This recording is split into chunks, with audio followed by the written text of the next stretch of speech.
وَذَكِّرْ فَإِنَّ الذِّكْرَىٰ تَنفَعُ الْمُؤْمِنِينَ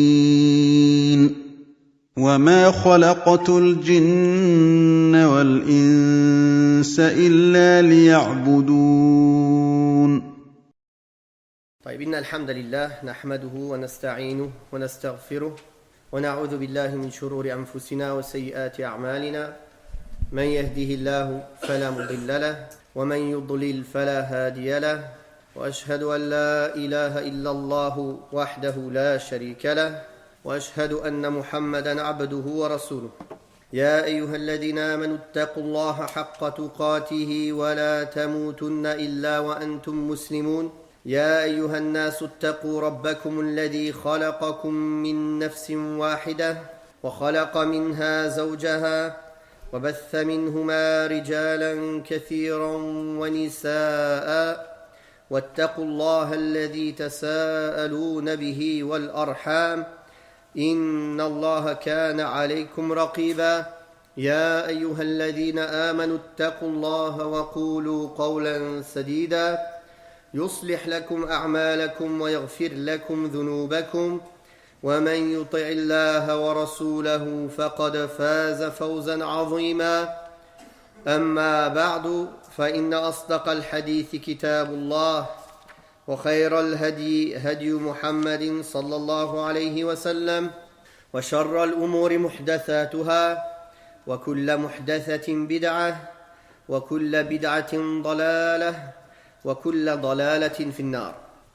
Nous sommes arrivés dans l'explication, dans le sous-chapitre, la retraite spirituelle et la prière nocturne du mois de Ramadan. La retraite spirituelle, c'est l'i'tikaf. Comment ce chapitre a été ajouté au chapitre du jeûne? Car la retraite spirituelle a été mentionnée par Allah subhanahu wa ta'ala en disant dans le sens des versets: et ne jouissez pas de vos femmes alors que vous êtes en retraite rituelle dans les mosquées. Le prophète sallallahu alayhi wa sallam, comme on va le voir dans les hadiths, pratiquait cette retraite rituelle et spirituelle pendant le mois de Ramadan. Et la prière nocturne de Ramadan, c'est, comme on va le voir aussi, ce qui est communément appelé Tarawih ou le Qiyam de Ramadan, ou le witr, ou le tahajjud, et on va voir qu'en vérité toutes ces appellations ont un sens commun. Sauf le tarawih, ça a été précisé pour Ramadan, car ils avaient l'habitude de prendre une pause toutes les 4 rak'at. C'est pour ça que cela a été appelé tarawih. Ils prenaient une pause, un repos, chaque 4 rak'at, ils prenaient une pause et ils reprenaient 4 autres rak'at. Concernant la prière de nuit de Ramadan, déjà il faut savoir qu'il y a unanimité que ce n'est pas une obligation mais une recommandation, à la différence du jeûne. Beaucoup de gens du commun pensent que le tarawih est obligatoire. Tu les verras même ne pas prier les 5 prières et venir prier le soir le tarawih, et toute l'année ils ne se soucient pas des prières, et après pendant Ramadan ils demandent: oui, mais comment je fais pour tarawih telle ou telle chose, et ils ne se soucient pas si ces prières elles sont faites correctement dans les heures qu'il faut au cours de l'année. Ils se questionnent juste sur le tarawih, qui est une prière surérogatoire. Et cette prière de nuit, elle est nommée al-qiyam, qui est une partie de la prière. Al-qiyam, c'est un pilier, et le pilier essentiel de la prière. Mais pourquoi spécifiquement cette prière de nuit, elle est nommée al-qiyam? Car la station debout dans cette prière est beaucoup plus longue que dans les prières en général. Car ce qui est demandé, c'est que la station debout, quand on lit, quand on récite le Coran, soit longue. C'est pour ça elle est nommée al-qiyam.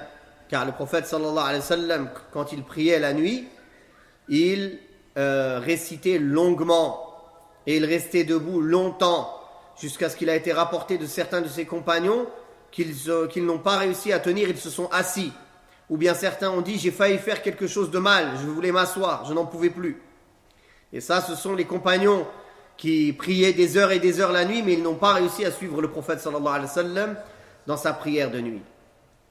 Il a même été rapporté d'une manière authentique que Uthman ibn Affan radiyallahu anhu finissait le Coran en entier dans la prière de l'witr. Il lisait le Coran en entier dans la prière de l'witr. radiyallahu anhu. Où sommes-nous par rapport à la prière de nuit, ne serait-ce que 2 ou 4 rak'at. Ne parlons pas de lire le Coran en entier. Allahu al-musta'an. Et il est permis et il est légiféré dans la langue arabe d'appeler ou de donner un terme à une chose ou l'appeler par une partie d'entre elles ou la partie la plus importante ou bien même une partie d'entre elles. Comme Allah tabaraka wa ta'ala, il a dit inclinez-vous avec ceux qui s'inclinent. Il parle de la prière, mais il n'a parlé que d'un pilier dans la prière. Comme Allah ta'ala a nommé Mecca par Al-Kaaba, Hadiyan baligh Al-Kaaba. Il a dit un sacrifice amené à la Kaaba. Sacrifié à la Kaaba. Est-ce que ça veut dire qu'il faut le sacrifier à la Kaaba? Non, à Mecca. Tu ne vas pas venir sacrifier dans le masjid, n'est-ce pas? Mais Mecca a été nommé Al-Kaaba, qui est une partie de Mecca et qui est la partie la plus honorable. Donc ça existe en arabe, en langue arabe, d'appeler une chose par une partie d'elle. Par une partie d'elle. Non. De même, la salat, donc elle est appelée al-qiyam, al-ruku', elle peut être appelée aussi al-sujud. Car quand Allah Ta'ala parle de la prière, il dit on les appelait à la prosternation alors qu'ils étaient encore sains et saufs. C'est-à-dire on les appelait à faire la salat, non pas seulement la prosternation. Donc on voit que dans le Coran et dans la sunna, dans la langue arabe, on peut appeler la salat par une partie, par un des actes de la salat, et cela veut dire par là toute la salat et non pas juste cet acte-là. Et il y a de nombreux versets et hadiths qui parlent de la vertu de la prière de nuit. Allah tabaraka wa ta'ala dit dans le sens des versets, ils ne dormaient que peu la nuit. Dans le sens des versets, ils délaissent leur lit pour invoquer leur Seigneur par crainte et espoir, et ils dépensent de ce que nous leur attribuons. Aucun être ne sait ce qu'on a prédestiné pour eux comme réjouissance en récompense de ce qu'ils œuvraient. Et le prophète sallallahu alayhi wa sallam a dit à Abdullah ibn Amr ibn al-As radiyallahu anhuma, ô Abdallah, ne sois pas comme un tel qui priait la nuit et puis qui a délaissé la prière de nuit. De même qu'il a été rapporté que le prophète sallallahu alayhi wa sallam a dit en parlant d'Abdullah ibn Amr, quelle bonne personne qu'est Abdullah si seulement il priait la nuit. Quand on lui a rapporté cette parole, alors son affranchi a dit, depuis qu'il a entendu cette parole, il ne dormait de la nuit que très peu. Il n'a pas eu besoin de 15 versets, combien de motivations. Une parole du prophète sallallahu alayhi wa sallam, il a entendu. Radiyallahu anhum. Regardez comment ils accouraient aux bonnes actions. Subhanallah. Et le prophète sallallahu alayhi wa sallam a donné donc plusieurs vertus et plusieurs motivations pour prier la nuit. Ce n'est pas le moment de parler de cela. La prière de nuit du mois de Ramadan, ici on parle de la prière de Tarawih. En raison de ce que Aïcha radiyallahu anha rapporte, que le prophète sallallahu alayhi wa sallam accomplit la prière une nuit dans la mosquée lors du mois de Ramadan, et des gens le suivirent dans la salat. Puis il pria une deuxième nuit, et plus de gens encore le suivirent que la première fois. À la troisième ou quatrième nuit, la mosquée était remplie au point d'être bondée. Mais le prophète sallallahu alayhi wa sallam n'est pas sorti. Les gens se mirent à l'appeler et ils leur dirent plus tard, je n'ignorais pas votre présence, mais j'ai craint qu'elle ne vous soit imposée. Rapporté par Al-Bukhari. C'est-à-dire, donc, que le prophète sallallahu alayhi wa sallam est sorti 3 nuits de suite. Et la quatrième nuit, quand la mosquée était bondée, il n'est pas sorti en sachant qu'ils étaient présents, de peur que cela devienne obligatoire. Car si le prophète sallallahu alayhi wa sallam l'avait fait constamment sans jamais la délaisser, on aurait pu en comprendre que c'est obligatoire. Mais le fait qu'il l'a pratiqué puis qu'il l'a délaissé, c'est pour montrer que c'est recommandé et non obligatoire. Al-Bukhari, il a ajouté, lorsque le prophète sallallahu alayhi wa sallam décéda, il en était toujours ainsi. Et Al-Hafidh al-Iraqi a dit, on a utilisé le hadith de Aïcha pour montrer qu'il est meilleur d'accomplir la prière de nuit de Ramadan dans la mosquée et en commun car le prophète sallallahu alayhi wa sallam l'a fait et qu'il l'a délaissé pour un motif qui a disparu avec son décès, c'est-à-dire la crainte que ce soit imposé et obligatoire pour les gens. Et ça, c'est l'avis de la majorité des savants musulmans, parmi lesquels Abu Hanifa, Al-Shafi'i et Ahmed. Et cette prière est devenue un rite apparent de l'islam. D'autres savants considèrent que de prier à la maison en fin de nuit a plus de vertu et plus de valeur que de prier avec l'imam à la mosquée. En se basant sur la parole de Omar ibn al-Khattab radiyallahu anhu, quand il a désigné Ubay ibn Ka'b pour être l'imam quand il a remis en place, réinstauré le tarawih. Quelle bonne innovation que c'est, on va parler de ça. Et qu'ils ont prié en groupe, et il a dit, ceux qui se sont endormis et qui ont prié à la nuit sont meilleurs que ceux qui ont prié au début de la nuit. Omar ibn Khattab, dans le sens de ses paroles. Premièrement, certains vont dire, mais regardez, Omar a dit c'est une bonne innovation, donc il y a des bonnes et des mauvaises innovations. Donc il est permis d'innover dans les adorations. Mais la question que l'on pose d'abord, est-ce que Omar a innové quelque chose? Non. Ce qu'il a fait, il n'a fait que remettre en place une chose que le prophète sallallahu alayhi wa sallam lui-même a instaurée. N'est-ce pas? Donc, il a fait revivre une sunna qui avait été délaissée. Et il n'a pas innové. D'autres vont dire donc pourquoi Omar a dit quelle bonne innovation. Innovation, il a un sens linguistique et il a un sens religieux. Le sens linguistique, ce n'est pas un sens péjoratif. Cela veut seulement dire c'est une nouvelle chose par rapport à ce qu'on a l'habitude de faire. C'est-à-dire on avait perdu l'habitude de le faire et maintenant c'est redevenu nouveau. Et non pas que c'est une innovation religieuse. Donc Omar ibn al-Khattab l'a utilisé dans le sens linguistique et non pas dans le sens religieux. Car le prophète sallallahu alayhi wa sallam l'a clairement dit « Kullu bid'atin dalala » toute innovation est un égarement. Et Abdullah ibn Omar a dit « toute innovation est un égarement, même si les gens la voient en bien, voient que c'est du bien. » Et d'autres versets, un hadith clair. Donc on ne peut pas diviser les innovations en bonnes et mauvaises, en obligatoires, en recommandées, en permises, en détestables, en interdites. Toutes les innovations sont interdites et sont haram et sont un égarement. Non. Bien sûr, quand on dit innovation, on parle des actes rituels et non pas des actes de la vie commune. Par exemple, quelqu'un, il a inventé, ils disent une nouvelle innovation, il a inventé un téléphone, une voiture, un vêtement qui tient frais, qui tient chaud. Ça, c'est pas considéré comme une innovation religieuse. Ça, c'est dans la vie de tous les jours. Et dans la vie de tous les jours, tout est halal jusqu'à preuve du contraire. Car Allah tabaraka wa ta'ala a dit dans le Coran al-Karim qu'il a créé pour nous tout ce qu'il y a sur terre. La base dans toutes les choses terrestres, c'est l'ibaha, c'est que c'est permis. Contrairement aux adorations et aux actes rituels qui sont toutes haram jusqu'à preuve du contraire. Et ceci, d'abord par preuve du Coran. Ont-ils pris des associés qui l'auront légiféré dans la religion ce qu'Allah n'a pas donné la permission? Donc on comprend qu'il faut la permission d'Allah avant de faire quelque chose en religion. Tout est haram jusqu'à la permission.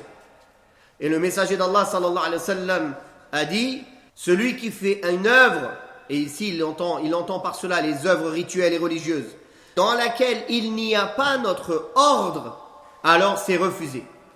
On comprend de ce hadith clairement que tout est refusé jusqu'à ce que l'ordre du prophète sallallahu alayhi wa sallam vienne.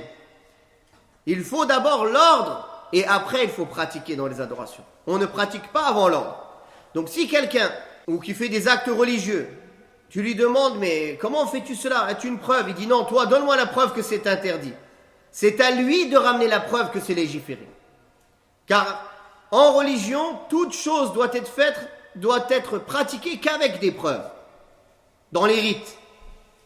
Par contre, si quelqu'un vient te voir, te dit mon frère, c'est pas permis de t'habiller de telle manière, ce n'est pas permis d'utiliser telle sorte de tissu, il n'est pas permis de manger tel aliment, il n'est pas permis de monter sur tel genre de monture, et il va te dire donne-moi la preuve que c'est permis, Et là, tu lui répondras, la base dans les choses de la vie, c'est que c'est halal. C'est à toi de me ramener une preuve évidente que c'est haram.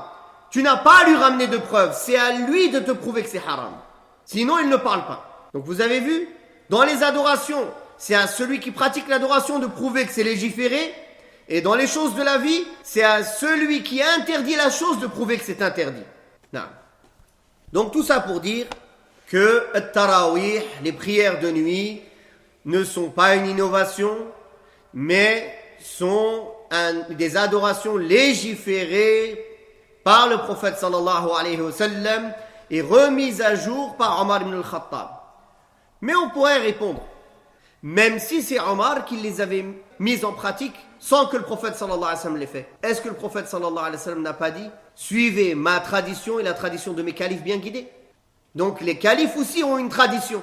Il y a certaines choses que les califes ont instaurées par leur compréhension du Coran et de la Sunna, comme le fait de réunir le Coran en un livre, ou d'autres choses de ce genre-là. Donc nous, on suit en cela l'ordre du prophète sallallahu alayhi wa sallam de suivre les califes bien guidés, n'est-ce pas? Comme Uthman ibn Affan qui a instauré un deuxième adhan pour le Jumu'ah pour un besoin. On ne dit pas c'est une bid'a, c'est pas une bid'a. Car lui, il l'a instauré pour un besoin. Car les gens étaient dans le marché, la ville s'est agrandie. Les gens, quand ils entendaient le premier adhan, ils n'avaient pas le temps d'arriver au Jumu'ah. Donc il a fait faire le premier adhan au marché et le deuxième adhan quand l'imam s'assoit sur la chaire. Donc les savants ont dit, tant qu'il y a le besoin, si le même besoin qu'au temps de Uthman est présent, on peut faire le deuxième adhan de Jumu'ah. Sinon, on revient à la base d'un seul adhan pour le Jumu'ah, comme au temps du prophète sallallahu alayhi wa sallam. Et on ne dit pas que c'est une bid'a. Uthman, il n'instaure pas de bid'a, radiyallahu anhu. Celui qui a dit ça, c'est un égaré. Wadih. Donc, les califes bien guidés, ils ont une sunna à part entière aussi. Car ce sont ceux qui ont le mieux compris le Coran et la sunna du prophète sallallahu alayhi wa sallam. Donc, s'ils instaurent une chose en religion, c'est par leur compréhension du Coran et de la sunna, et ce n'est pas une innovation. Donc, les gens qui viennent après eux n'ont pas le rang. Si quelqu'un vient après et dit, alors moi aussi je vais instaurer quelque chose. Est-ce que le prophète sallallahu alayhi wa sallam, il a dit de suivre aussi tes traditions à toi? Ou il a dit les califes bien guidés? T'es un calife bien guidé. Subhanallah, les mubtadi'a, comment ils cherchent n'importe quel trou pour s'enfuir. Non. Donc voilà un élément de réponse à ces choses qu'on pourrait entendre. Et il y a beaucoup, en vérité, on pourrait passer des heures à leur répondre. Il y a tellement de failles dans leurs bêtises que, subhanallah, en vérité, on ne comprend pas comment les gens ils arrivent à écouter et à accepter ce genre d'égarement. Mais en vérité, le vrai souci, mes frères, il est qu'on a une mauvaise éducation à la base. C'est qu'on tend l'oreille à tout le monde. On écoute tout le monde. Ah, lui, il parle de tel sujet. Il ne sait pas c'est qui. Il va sur YouTube, il écoute. Mais c'est qui cette personne qui parle? Je ne sais pas, mais c'est bien ce qu'il dit. C'est un chi'i, c'est un rafidi, c'est un kafir, c'est un musulman, c'est un mubtadi'. Personne ne sait. C'est un X. C'est un ignoré. Un inconnu. Ou encore pire, c'est quelqu'un dont son égarement a été avéré. Comment un musulman il peut se permettre de mettre sa religion en danger, d'aller écouter toute personne qui parle en islam. Alors qu'Allah subhanahu wa ta'ala, et c'est le sujet de la conférence inshallah de Cheikh Al-Azhar, la parole d'Ibn Sirin et d'autres parmi les salafs, que cette science est une religion, regardez bien de qui vous prenez votre religion. Il n'est pas permis, ça c'est un asl, lisez tous les livres de Sunna, que les grands imams ont réunis. Tous disent, il est interdit de tendre l'oreille aux gens des passions et aux innovateurs. Il est interdit de s'asseoir avec eux, interdit de marcher avec eux, interdit de les défendre, interdit de leur tendre l'oreille. Mais on voit aujourd'hui nos frères et sœurs salafis qui se disent salafis, ils ne pratiquent pas cela. Et Allah Ta'ala dit, « Wa fikum samma'una lahum » comme certains qui écoutaient les hypocrites avant. Et les ulama, ils disent, les versets qui sont cités pour les munafiqin, on les met en pratique aussi pour le mubtadi'a, ahl al-ahwa, les gens des passions et les innovateurs. Il y a des gens, ils leur tendent l'oreille.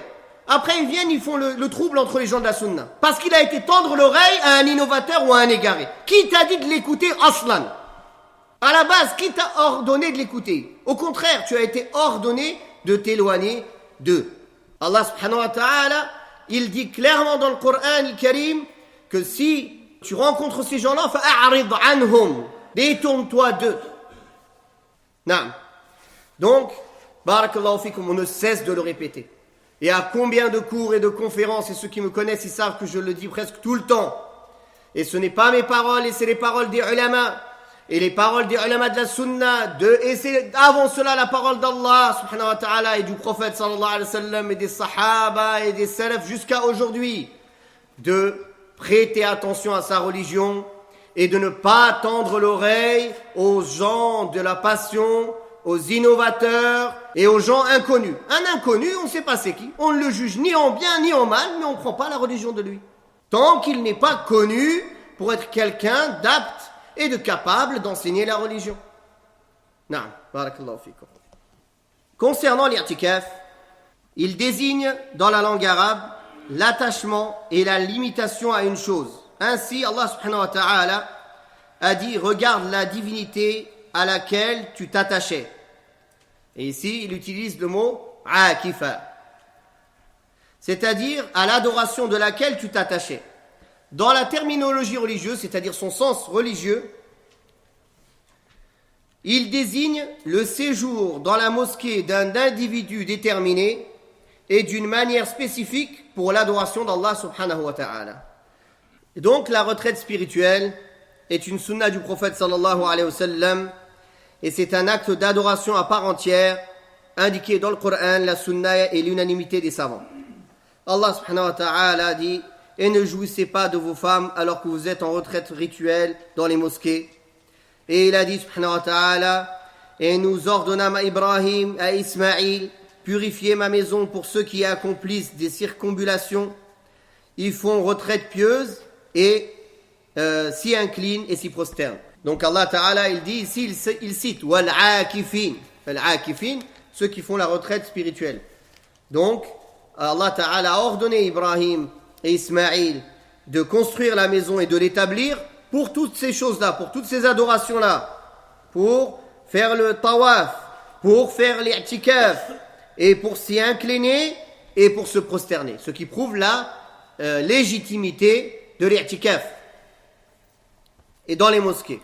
Et on voit aussi dans la sunna du prophète sallallahu alayhi wa sallam que l'i'tikaf est encouragé. Les savants sont aussi unanimes sur son caractère légal et qu'il est recommandé et non obligatoire. L'imam Ahmad ibn Hanbal a dit « Je ne connais de divergence d'aucun savant sur le fait qu'elle soit légiférée et les savants sont unanimes pour dire qu'elle est légiférée à tout moment, mais plus encore pendant Ramadan et les 10 derniers jours de ce mois. » Donc on voit que l'i'tikaf il est aussi légiféré en dehors de Ramadan et que l'imam Ahmad a dit, et les savants sont unanimes pour dire cela. Donc, il y a une unanimité que l'i'tikaf, il est légiféré à tout moment, mais encore plus pendant le mois, les 10 derniers jours de Ramadan. Non. Donc, le mérite de la prière nocturne du mois de Ramadan, Abu Hurairah radiyallahu anhu rapporte que le messager d'Allah sallallahu alayhi wa sallam a dit, celui qui prie les nuits de Ramadan avec foi et espoir en la récompense d'Allah, se verra pardonner tous ses péchés passés. Ce hadith il est rapporté par Al-Bukhari et Muslim. Donc, on voit ici le qiyam de Ramadan et il désigne le fait de rester éveillé pendant ces nuits pour l'adoration d'Allah subhanahu wa ta'ala. Donc le fait de prier pendant ces nuits-là, c'est légiféré en général pendant toutes les nuits et spécifiquement encore plus car il y a une grande vertu pendant le mois de Ramadan. Et il a été ramené de manière authentique, comme on a vu dans le hadith, que le prophète sallallahu alayhi wa sallam l'a fait à la mosquée avec ses compagnons. On voit de cela aussi que jamais le prophète alayhi salatu wa sallam, ni même ses califes bien guidés, ni même les salaf salih, les 3 premiers siècles, ne se donnaient rendez-vous à la mosquée pour prier en groupe en dehors du mois de Ramadan. Les prières surérogatoires, on parle, les prières de nuit. Donc, légiférer ou bien prendre l'habitude de se donner rendez-vous à la mosquée 1 fois par mois ou 2 fois par mois pour faire la prière de nuit en groupe est une bid'a, est une innovation en islam. Je n'ai pas besoin de vous rappeler la règle qu'on vous a exposée tout à l'heure. C'est pas à moi de vous dire pourquoi c'est une bid'a. Celui qui le fait, il expose pourquoi c'est légiféré. Et nous, on sait pourquoi c'est bid'a, car aucun parmi les salafs l'a fait. Il n'y a pas de preuve pour l'établir. Non. Si c'est fait comme ça, sans se donner rendez-vous, par exemple, les gens, ils ont été là, d'un coup, ils ont envie de prier en groupe, ils prient une fois comme ça. Un jour, ils ont prié en groupe une fois, une autre fois, mais sans que ce soit répétitif, ni se donner rendez-vous. Si ce n'est pas répété, il n'y a pas de mal en cela, ce n'est pas une bid'a. Ceux qui ont fait une innovation, c'est le fait de le réglementer et de le faire constamment en groupe à des dates précises ou à des rendez-vous précis, ou de donner rendez-vous aux gens pour cela, spécifiquement. Car les seules fois où cela a été rapporté que certains compagnons du prophète sallallahu alayhi wa sallam ont prié avec le prophète sallallahu alayhi wa sallam en groupe en dehors du mois de Ramadan, c'était sans rendez-vous préalable, c'était muwafaqatan. Ils sont entrés, ils l'ont vu prier, ils ont prié avec lui. Mais le prophète sallallahu alayhi wa sallam ne leur a pas donné rendez-vous, venez ce soir, on va prier ensemble. Wadih. Et ni même les sahaba se sont dit ce soir on va aller prier en groupe avec le prophète sallallahu alayhi wa sallam. Non. Quand ils sont entrés, ils l'ont trouvé en prière, ils sont entrés en prière avec lui, comme Abdullah ibn Abbas, comme Abdullah ibn Mas'ud. Ça a été rapporté dans des versions authentiques. Ça c'est un. Et deux, ce ne s'est pas fait à la mosquée. Ce n'était pas à la mosquée, c'était chez lui, ou dans des maisons, et non pas à la mosquée, pas au masjid. Mais, donc, si c'est fait dans ce sens-là, il n'y a pas de mal. On est ensemble, il se prie, tout le monde, des gens ils prient derrière lui, que ce soit à la mosquée dans une maison, ou ce s'est fait comme ça, sans se donner rendez-vous au préalable, mais ça ne se répète pas, on ne dira pas que c'est une bid'a. Mais si c'est comme maintenant ils disent rendez-vous le qiyam du mois, ça c'est une bid'a. Non. Et ils cachent cela, oui, non, en fait, c'est le discours et le qiyam du mois, c'est pareil. Si c'était juste le discours du mois, on n'aurait rien dit. Car les sahaba faisaient aussi cela. Abdullah ibn Mas'ud venait une fois tous les jeudis faire un discours à des gens. Il lui disait, viens plus souvent. Il dit, non, j'ai peur de vous lasser, que vous vous lassiez. Et le prophète sallallahu alayhi wa sallam écartait entre ses rappels et ses discours. Donc, bien qu'il ait désigné un jour où il venait, c'est juste une organisation. Ça ne rentre pas dans l'adoration même. C'est juste un rendez-vous pour un discours ou pour un cours. Comme là, on s'est donné rendez-vous un week-end. Mais se donner rendez-vous constamment à des dates précises pour faire la prière en groupe, ça rentre dans la bid'a. Donc le prophète sallallahu alayhi wa sallam, c'est lui qui l'avait légiféré. Puis après que le prophète sallallahu alayhi wa sallam l'ait délaissé, chaque sahaba il le faisait chez lui, ou il le faisait en famille, ou il continuait le qiyam qu'il faisait habituellement dans l'année, mais pendant Ramadan il le faisait encore chez lui, ou à la mosquée en petit groupe, chacun tout seul. Et d'ailleurs quand Omar radiyallahu anhu est entré à la mosquée, il a trouvé que les gens priaient ou seuls, ou des petits groupes qui se faisaient. Alors il les a tous unis ensemble sur un seul imam, qui est Ubay ibn Ka'b radiyallahu anhu, qui est un des rares compagnons du prophète sallallahu alayhi wa sallam à avoir appris le Coran en entier de la bouche du prophète sallallahu alayhi wa sallam. Lui, Abdullah ibn Mas'ud, Zayd ibn Thabit et Abu Darda, ils étaient peu à avoir pris tout le Coran en entier directement de la bouche du prophète sallallahu alayhi wa sallam. Les autres sahaba, ils ont pris une partie de la bouche directe du prophète sallallahu alayhi wa sallam et une autre partie, ils l'ont pris des autres compagnons après la mort du prophète sallallahu alayhi wa sallam. Non. On voit dans ce hadith qu'il y a une grande récompense et un grand bienfait à prier pendant les nuits de Ramadan, et que c'est une cause de se faire pardonner les péchés passés, mais bien sûr cela concerne les péchés mineurs et non les péchés majeurs qui demandent un repentir. Et pour que la prière de la nuit soit acceptée et d'en gagner cette récompense, il y a deux conditions qui sont citées dans le hadith. Premièrement, c'est que la personne soit motivée par sa croyance et sa foi en la récompense d'Allah de pratiquer cette prière de nuit. Et la deuxième, c'est d'espérer la récompense pour cet acte auprès d'Allah subhanahu wa ta'ala seul, en étant sincère, en étant dans la récompense que de lui, et non pas par ostentation ou pour autre chose ou pour des louanges des créatures. Si une de ces deux conditions venait à manquer, la personne ne pourrait gagner cette récompense. Bien sûr, ici, on parle de la prière faite en groupe. Et on va voir aussi, justement, je voulais parler de cela, la prière de nuit de Tarawih, c'est celle qui désigne, celle qui est faite directement après la prière de l'Isha. Car le prophète sallallahu alayhi wa sallam a prié l'Isha et a prié la prière de nuit derrière. De même qu'il a dit dans un hadith sahih que celui qui prie avec l'imam les prières du nuit de Ramadan jusqu'à ce qu'il finisse, alors il lui sera compté comme s'il avait prié toute la nuit.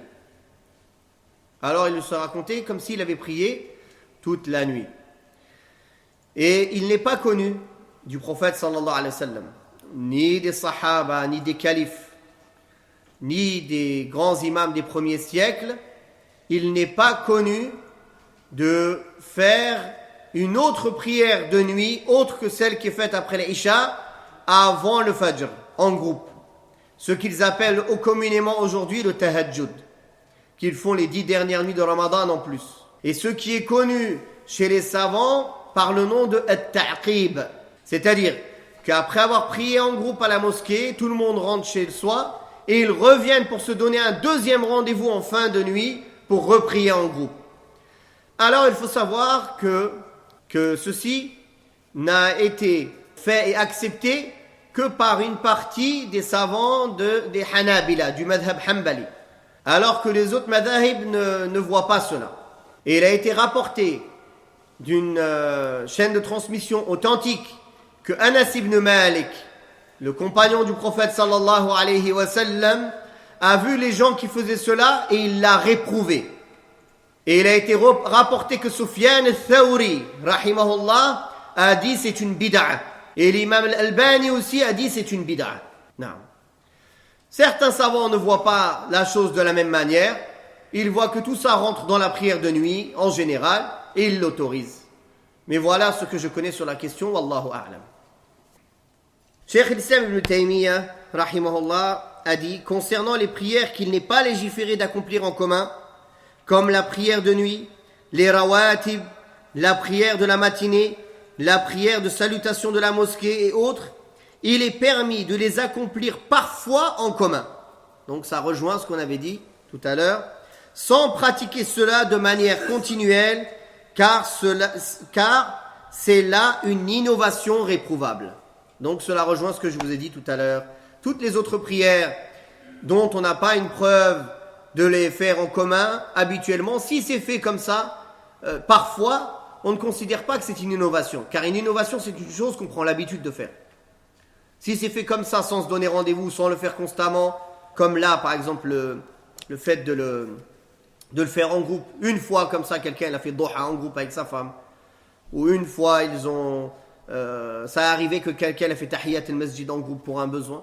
Il dit, si quelqu'un le fait parfois, on ne le taxera pas d'innovation. Mais si l'habitude est prise et que les gens ils le font constamment, continuellement, cela deviendra une bid'a réprouvable. Il est aussi légiféré, comme il est venu dans le hadith sahih, et ceci spécifiquement à l'homme dans sa maison avec son épouse. Car le prophète sallallahu alayhi wa sallam a dit, il a fait dua, il a invoqué Allah pour l'homme qui se lève la nuit, qui réveille sa femme et qui prie ensemble la nuit. Donc il n'y a pas de mal à faire cela, que l'homme et sa femme ils prient en groupe la nuit, comme il est venu dans le hadith, car en ceci il y a une preuve du prophète sallallahu alayhi wa sallam. Non. Aïcha radiyallahu anha rapporte, lorsqu'arrivaient les 10 derniers jours du mois de Ramadan, le messager d'Allah sallallahu alayhi wa sallam serrait son pagne, veillait la nuit dans l'adoration et réveillait sa famille. Ce hadith est rapporté par le Bukhari et Muslim. Les 10 dernières nuits de Ramadan sont les 10 meilleures nuits de l'année. Comme les 10 premières journées de Dhul Hijjah sont les 10 meilleures journées de l'année. C'est pour cela que les 10 derniers jours de Ramadan, il est légiféré et recommandé de faire vivre sa nuit en adoration et non pas sa journée. Contrairement aux 10 premiers jours de Dhul Hijjah, où il est demandé de faire des efforts dans les journées de Dhul Hijjah dans l'adoration. En plus, bien sûr, de la nuit, mais c'est les journées qui ont une valeur exceptionnelle pour Dhul Hijjah. Et pourquoi les 10 dernières nuits de Ramadan sont les plus grande nuit de l'année, car il y a dans une de ces nuits-là, Laylat al-Qadr. Laylat al-Qadr, la nuit de la valeur. Il faut savoir aussi que le prophète sallallahu alayhi wa sallam, il a fait la retraite spirituelle dans les 10 dernières nuits de Ramadan. Pourquoi? Pour chercher Laylat al-Qadr et pour pouvoir profiter et faire partie de ceux qui gagnent la valeur de passer en adoration la nuit de Qadr, Laylat al-Qadr. Car la nuit en adoration, Laylat al-Qadr, elle est mieux que 1000 mois consécutifs d'adoration dans lesquels il n'y a pas Laylat al-Qadr. Donc c'est une valeur énorme. Et le prophète sallallahu alayhi wa sallam l'a dit dans le hadith, un mois béni vous est venu. Il y a dans ce mois une nuit qui a plus de valeur que 1000 mois. Celui qui a raté cette nuit et qui en est privé est certainement celui qui a été privé par Allah. Et n'en est privé que quelqu'un qui est vraiment privé par Allah subhanahu wa ta'ala. C'est-à-dire qu'il faut vraiment ne pas avoir eu le droit de la miséricorde d'Allah pour être privé du bienfait de cette nuit, qu'Allah nous en préserve et qu'Allah subhanahu wa ta'ala nous permette de trouver Laylat al-Qadr et d'en profiter et de la passer en adoration sincèrement pour Allah subhanahu wa ta'ala et en attendant la récompense seule d'Allah. Ce hadith montre comment le prophète sallallahu alayhi wa sallam redoublait d'efforts dans les 10 dernières nuits de Ramadan, encore plus que les nuits d'avant. Comment on comprend cela? Dans la parole qu'il serrait son pagne et il veillait la nuit dans l'adoration et il réveillait sa famille. Serrer son pagne, cela peut être compris dans le sens de redoubler d'efforts, ou bien dans le sens qu'il s'éloignait de l'acte charnel avec ses femmes, pour être concentré dans l'adoration. Et il réveillait sa famille pour que sa famille aussi profite de cette adoration et qu'il ne soit pas privé du bienfait qu'il y a et qu'il ne manque pas le bienfait qu'il y a dans cette période bénie et qu'il ne manque pas la récompense énorme de Laylat al-Qadr. Et ceci est le devoir du maître de maison, d'ordonner à sa famille le bien et de déconseiller le blâmable et de les encourager aux œuvres surérogatoires. Il n'est pas là juste pour leur amener à manger et à boire. Barakallahu fikum. Les 10 derniers jours du mois de Ramadan marquent la fin de ce mois béni. Et comme on connaît les hadiths, que les actes et les œuvres ne sont considérés comme tels que selon leur fin et selon la manière dont on les termine. Et c'est pour cela, pour un homme, on considère les œuvres sur lesquelles il est mort et comment il finit. Et c'est pour ça que le prophète sallallahu alayhi wa sallam a dit dans le hadith d'Abdullah ibn Mas'ud qu'une personne fait les œuvres en apparence des gens du paradis jusqu'à ce qu'il ne reste entre lui et le paradis qu'une coudée, et sa destinée le devance, et il fait une œuvre parmi les œuvres des gens de l'enfer et il y entre. Et une personne fait les œuvres des gens de l'enfer jusqu'à ce qu'il ne reste entre lui et l'enfer qu'une coudée, et sa destinée le devance, et il fait une des œuvres des gens du paradis et il y entre. Donc on voit bien que les actes valent et n'ont de vraie valeur que de la manière dont on les termine. Donc ce qui compte, c'est comment on finit notre vie et comment on meurt. Ce qui compte dans un acte, c'est comment on le fait, on le complète d'une bonne manière. Et le mois de Ramadan aussi, ce qui compte, c'est de finir les 10 derniers jours encore plus fort que tout le reste du mois pour le finir, comme ils disent, entre guillemets, en beauté. Et qu'il soit présenté à Allah subhanahu wa ta'ala de la meilleure des manières. Non. Maintenant, on parle de la retraite spirituelle. Aïcha radiyallahu anha rapporte également que le prophète sallallahu alayhi wa sallam a accompli une retraite spirituelle lors des 10 derniers jours du mois de Ramadan jusqu'à ce qu'Allah reprenne son âme. Et ses épouses ont continué à accomplir une retraite spirituelle après son décès. Ce hadith il est rapporté par le Bukhari et Muslim. Il est rapporté dans d'autres hadiths authentiques que le messager d'Allah sallallahu alayhi wa sallam faisait la retraite spirituelle dans les 10 jours du milieu de Ramadan. Puis quand Allah l'a informé que la nuit de la valeur était dans les 10 derniers jours de Ramadan, alors il a fait la retraite spirituelle les 10 derniers jours de Ramadan pour chercher Laylat al-Qadr. Donc, voilà la raison et l'objectif pour lequel le prophète sallallahu alayhi wa sallam pratiquait cette retraite spirituelle les 10 derniers jours du mois de Ramadan. Car il cherchait de quoi? Il cherchait Laylat al-Qadr.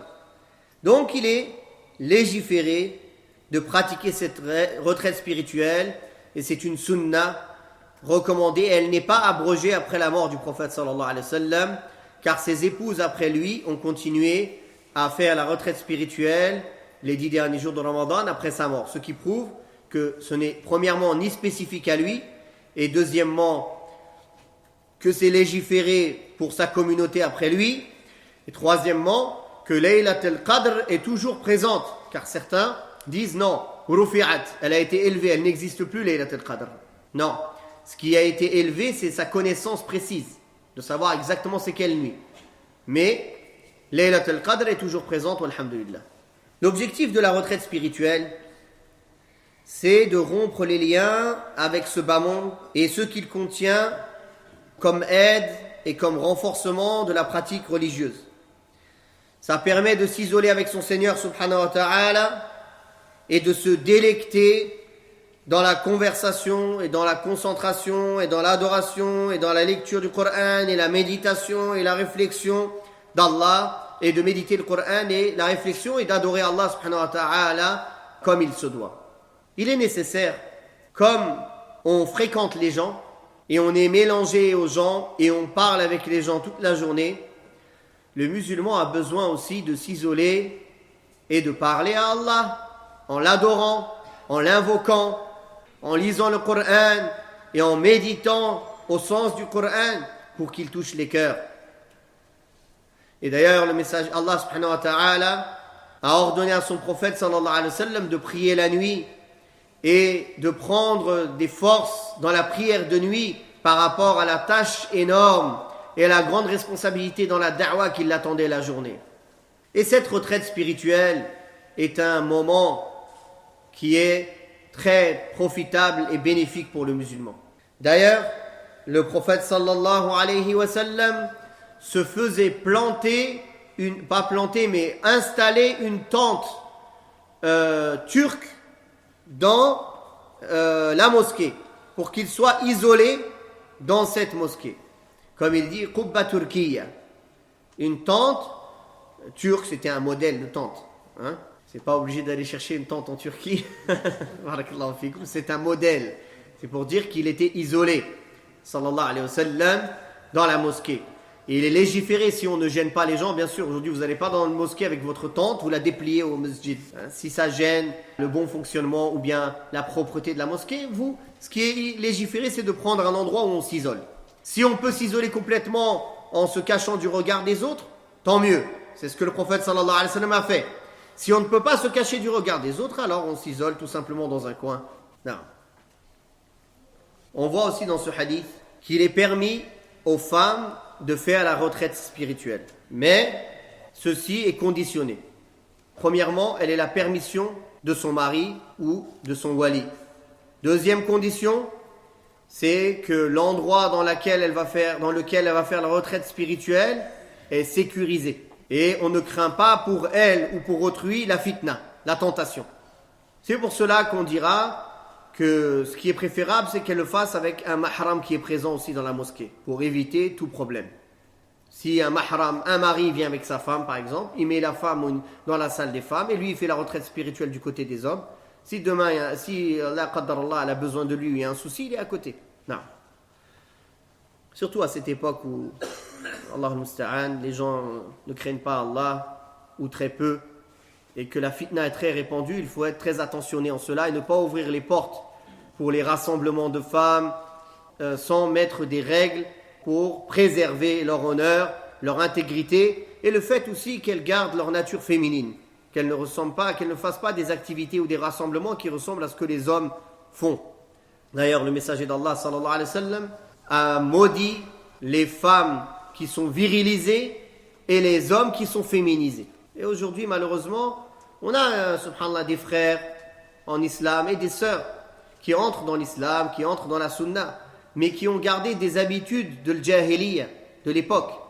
Alors on trouve de nos sœurs qui sont très viriles, qui ont des habitudes ou des manières de parler ou des comportements ou des activités qui sont à la base réservées pour les hommes et elles veulent les continuer après.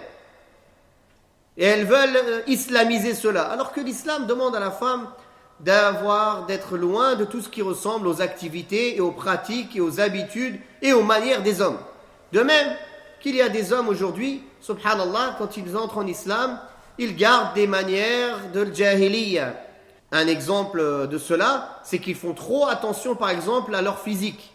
Et le prophète sallallahu alayhi wa sallam a interdit à l'homme de faire trop attention à son physique.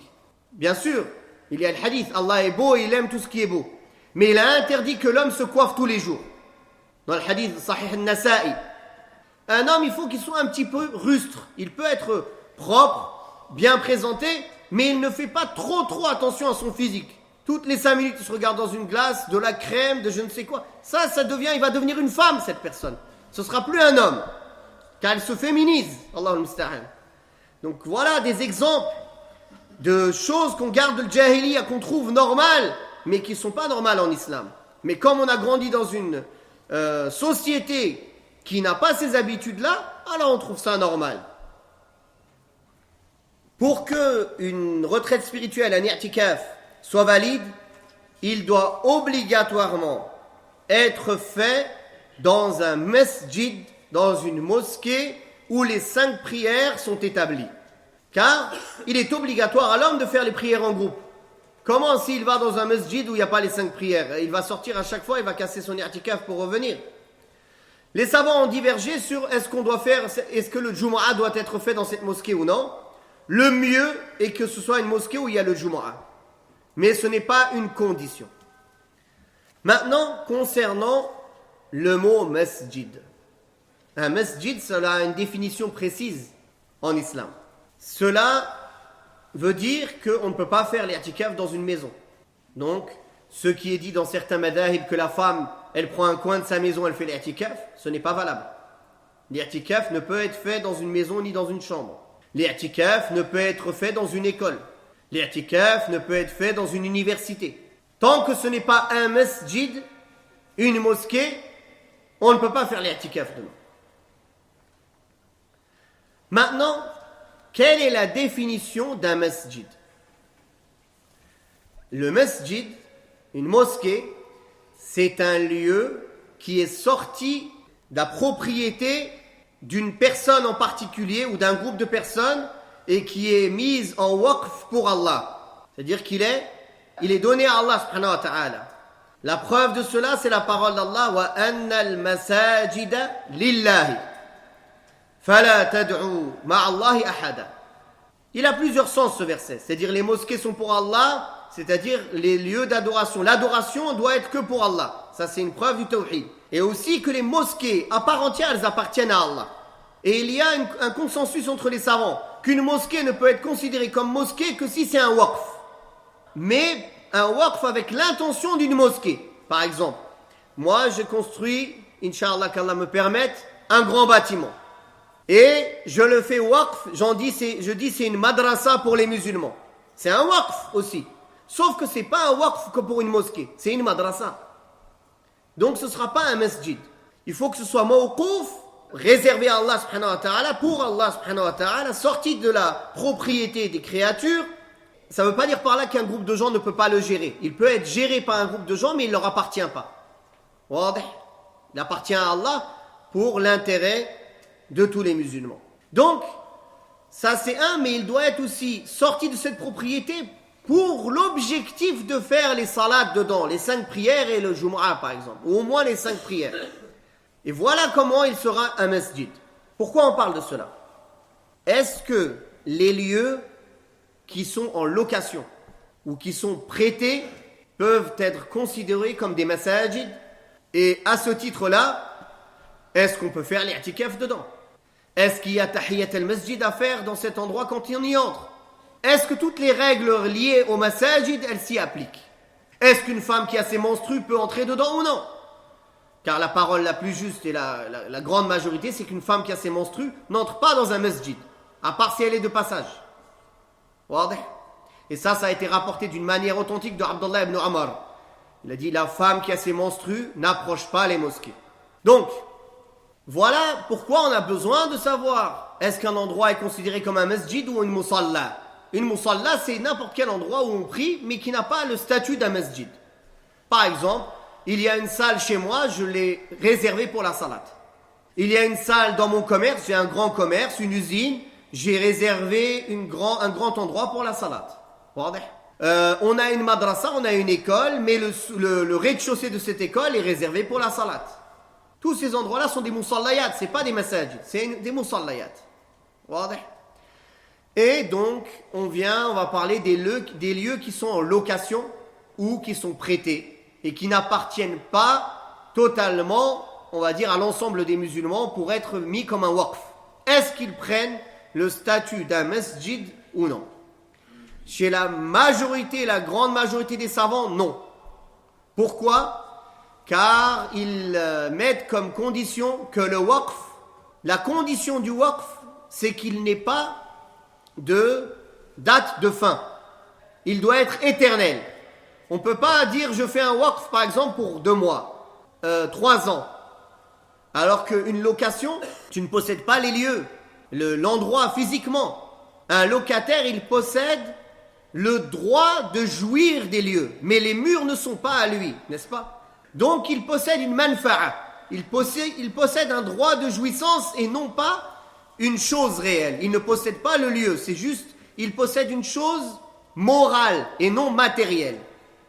Et est-ce qu'on peut mettre en waqf quelque chose de moral, quelque chose qui a une date de fin, car la location, elle a un contrat de date de fin qui peut être renouvelé ou non, n'est-ce pas? Chez les 4 écoles et chez la majorité des savants, ils disent que non. La condition du waqf, c'est qu'il soit éternel, sans date de fin. Donc, on ne peut pas faire le waqf d'un bien moral, c'est-à-dire le droit de jouir de l'endroit, car c'est délimité par un temps et non pas éternel. Et c'est pour ça que quand Cheikh Ibn Baz et Cheikh Al-Uthaymin, rahimahumullah, ont été questionnés sur les salles de prière en France qui sont en location, ils ont dit ce ne sont pas des mosquées mais des musallayat. Mais après, il a fait quand même Cheikh Al-Uthaymin, rahimahullah, il a dit ça ne veut pas dire par là qu'on ne respecte pas ces lieux et qu'on y fait la vente et l'achat et qu'on ne peut pas prier dedans. On peut prier dedans, on peut faire le Jumu'ah et on respecte ces endroits-là. C'est un endroit pour adorer Allah, quoi qu'il en soit, mais ils ne prennent pas le statut total d'une mosquée. Voilà. C'est-à-dire qu'on n'interdit pas à une femme qui a ses menstrues d'y entrer, on ne peut pas y faire l'i'tikaf, ce genre de choses. Ça, c'est l'avis de la grande majorité des savants. Il y a certains savants qui voient un avis contraire en se basant sur une parole de Cheikh al-Islam ibn Taymiyyah. Cheikh al-Islam ibn Taymiyyah, il dit quelle est la preuve que l'on puisse interdire ou empêcher de faire un waqf pour une période déterminée? Il n'y a pas une chose qui prouve que le waqf, il doit obligatoirement être éternel. Donc, on peut faire le waqf d'une manfa'a, d'un droit de jouissance. Donc, dans ce cas-là, on peut faire le waqf. On est locataire 3 ans, alors on l'a mis 3 ans en waqf pour Allah. Et ce sera considéré comme un masjid. Donc, ceux qui ont vu cela, il y a eu même certains chouyours qui sont venus ici ou qu'on a interrogés à l'étranger, ils ont dit, puisque les musulmans l'ont loué dans l'intention d'une mosquée, et qu'ils le pratiquent comme si c'était une mosquée, Inch'Allah, ça prend le statut d'une mosquée. Donc, voilà les 2 avis, à savoir que la grande majorité des savants voient que ça ne peut pas être considéré comme une mosquée. Ala kulli hal, voilà, j'ai voulu vous exposer les 2 avis pour que vous sachiez. Wallahu ta'ala a'la wa a'lam. Il reste un point dont il faut parler concernant les mosquées. Il y a le hadith du prophète sallallahu alayhi wa sallam, il n'y a pas d'i'tikaf sauf dans les 3 mosquées sacrées. Alors, la grande majorité des savants disent que cela ne veut pas dire qu'on ne peut faire l'i'tikaf, la retraite spirituelle, que dans les 3 mosquées sacrées, mais qu'il n'y a pas d'i'tikaf complet et parfait et meilleur en récompense que dans ces 3 endroits-là. Et ils se sont basés sur cela, sur la parole de certains sahaba et sur la généralité du verset et d'autres. À savoir que Cheikh Al-Albani ne voit pas cela. Et il voit que l'i'tikaf, il ne se fait que à Masjid al-Aqsa, al-Masjid al-Nabawi ou à Masjid al-Kaaba. Wallahu ta'ala a'la wa a'lam. Wa sallallahu ala Muhammad wa ala alihi wa sahbihi wa sallam. Walhamdulillahi rabbil alamin. وقل رب زدني علما